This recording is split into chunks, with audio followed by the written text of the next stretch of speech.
ಎಲ್ಲರಿಗೂ ನಮಸ್ಕಾರ ಫ್ರೆಂಡ್ಸ್. ನಾನಿವತ್ತು ಮೆಂತ್ಯ ಪಲ್ಯ ಮತ್ತು ಆಲೂಗಡ್ಡೆ ಹಾಕಿ ಸಬ್ಜಿ ಹೆಂಗೆ ಮಾಡ್ತಾರೆ ಅಂತ ಹೇಳ್ಕೊಡ್ತೀನಿ. ನನಗೆ ಒಬ್ಬರು ಪಂಜಾಬಿಯನ್ ಫ್ಯಾಮಿಲಿ ಅವ್ರ ಕಡೆಯಿಂದ ಒಂದು ಮೆಂತ್ಯ ಪಲ್ಯ ಕೊಟ್ಟಿದ್ರು. ನಮಗೆ ಒಂದು ಕಟ್ ಅಂತಾರೆ, ಒಂದು ಕಟ್ ಮೆಂತ್ಯ ಪಲ್ಯ ಕೊಟ್ಟಿದ್ದರು. ಅವ್ರ ರೆಸಿಪಿನೂ ಹೇಳಿದರು, ಹೀಗೆ ಮಾಡಿ ಚೆನ್ನಾಗಿರುತ್ತೆ, ಪಂಜಾಬ್ದಲ್ಲೆಲ್ಲ ಹಿಂಗೆ ಮಾಡ್ತಾರೆ ಅಂತ. ನೋಡೋಣ, ಇವತ್ತು ನಾನು ಮಾಡ್ತೀನಿ, ಹೆಂಗಿರುತ್ತೆ ಟೇಸ್ಟ್ ಅಂತ ನಿಮಗೆ ಹೇಳ್ತೀನಿ. ನಿಮಗೂ ಕೂಡ ನಾನು ಹೆಂಗೆ ಮಾಡಿದ್ದೀನಿ ಅಂತ ಹೇಳ್ತೀನಿ, ನೀವು ಟ್ರೈ ಮಾಡಿ. ನಮ್ಮ ಕಡೆ ಎಲ್ಲ ಪಂಜಾಬಿಯನ್ ಮೆಂತೆ ಸಿಗಲ್ಲ, ಬಟ್ ನಾನು ನೋಡಿ ಸಿಕ್ಕರೆ ಮಾಡಿ. ಇವಾಗ ಎಣ್ಣೆ ಎಲ್ಲ ಮೆಂತೆಲ್ಲ ಬಿಡಿಸಿಟ್ಟು ತೊಳೆದು ಇಟ್ಟಿದ್ದೀನಿ. ಹಾಲು ಮೊದಲೇ ಬಾಯ್ಲ್ ಮಾಡಿಟ್ಟಿದ್ದೆ. ನನ್ನ ಮಗಳು ಬೆಳಗ್ಗೆ ಸ್ಕೂಲ್ಗೆ ಹೋಗ್ತಾಳಲ್ಲ, ಹಾಲು ಪರಾಟ ಕಟ್ಕೊಂಡು ಹೋಗ್ತಾಳೆ. ಅವಳ ಸಲುವಾಗಿ ಹಾಲು ಮೊದಲೇ ಬಾಯ್ಲ್ ಮಾಡಿಟ್ಟಿದ್ದೆ. ಹಾಲು ಬಾಯ್ಲ್ ಮಾಡಿಟ್ಟು ಕಟ್ ಮಾಡಿಟ್ಕೋಬೇಕು.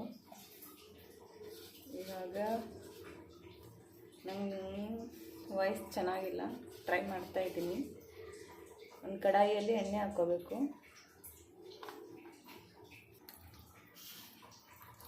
ಎಣ್ಣೆ ಹಾಕಿ ಸಾಸಿವೆ ಹಾಕಬೇಕು. ಸಾಸಿವೆ ಹಾಕಿಬಿಟ್ಟೆ ಜೀರಿಗೆ.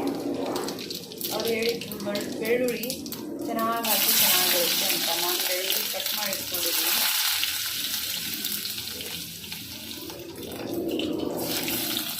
ಬೆಳ್ಳುಳ್ಳಿ ಆದಮೇಲೆ ಈರುಳ್ಳಿ ಹಾಕಬೇಕು. ಫ್ರೆಂಡ್ಸ್, ನನ್ನ ವೈಫ್ ಬಗ್ಗೆ ನೀವು ಕಮೆಂಟ್ ಮಾಡಿ.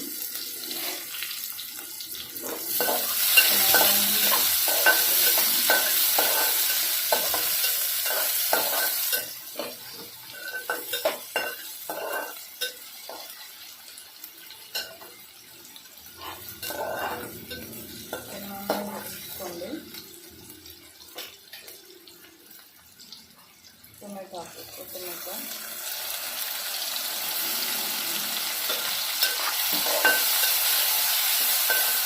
ನನ್ನ ಸೈಡೆಲ್ಲ ಮೆಂತ್ಯ ಪಲ್ಯ ಸಿಡ್ಡೋಳು ಅದು ಬಿಳಿ ಹೂವು ಬರುತ್ತೆ. ಆದರೆ ಪಂಜಾಬ್ದವರು ಯೂಸ್ ಮಾಡ್ತಾರಲ್ಲ, ಸಾಗ್ ಮಾಡ್ತಾರೆ. ಸಾಗದಲ್ಲೆಲ್ಲ ಅವ್ರದ್ದು ಮೆಂತ್ಯ ಪಲ್ಯ ನಾನು ನೋಡಿದೆ. ಮತ್ತು ಎಲ್ಲೋ ಕಲರು ಈ ಥರ ಎಲ್ಲೋ ಹೂವು ಇರುತ್ತೆ ಅದರಲ್ಲಿ. ನೋಡಿ, ಮೆಂತ್ಯ ಪಲ್ಯ ಎಲ್ಲ ವೈಟ್ ಕಲರ್ ಬರುತ್ತೆ ಮೆಂತ್ಯ. ಇವಾಗ ಖಾರದ ಪುಡಿ ಹಾಕ್ಕೊಳ್ಳಿ. ನಿಮ್ಗೆ ಎಷ್ಟು ಬೇಕೋ ಅಷ್ಟು ಖಾರದ ಪುಡಿ ಹಾಕ್ಕೊಳ್ಳಿ. ನಮ್ಮ ಮನೆಗೆ ಒಂಚೂರು ಖಾರ ಜಾಸ್ತಿ. ಆಮೇಲೆ ಹಳದಿ, ಆಮೇಲೆ ಒಂಚೂರು ಗರಂ ಮಸಾಲ ಚೆನ್ನಾಗಿ. ಇವಾಗ ಬಾಯ್ಲ್ಡ್ ಹಾಲು ಹಾಕಿ ಅವ್ರು ಹೇಳಿದರು ನೀರು ಹಾಕ್ತಾರೆ. ನೀರು ಹಾಕಿಟ್ಟೆ ಎಲ್ಲ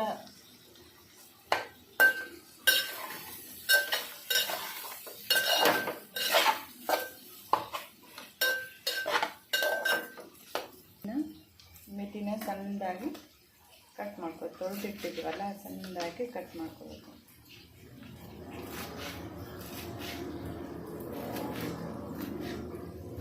ಬಿಡಿಸುವಾಗ ದಪ್ಪ ದಪ್ಪಾಗಿ ಬಿಡಿಸ್.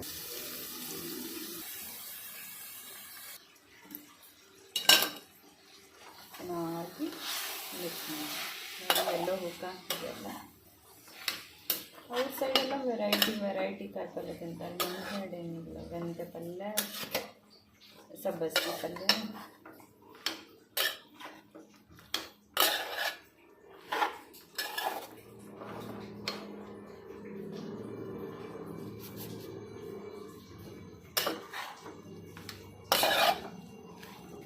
ನೀರು ಹಾಕ್ಬಾರ್ದಂತೆ.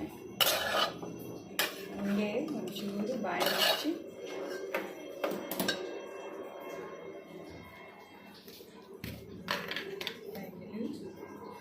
ಉಪ್ಪು ಆ್ಯಡ್ ಮಾಡ್ಕೊಳ್ಳಿ.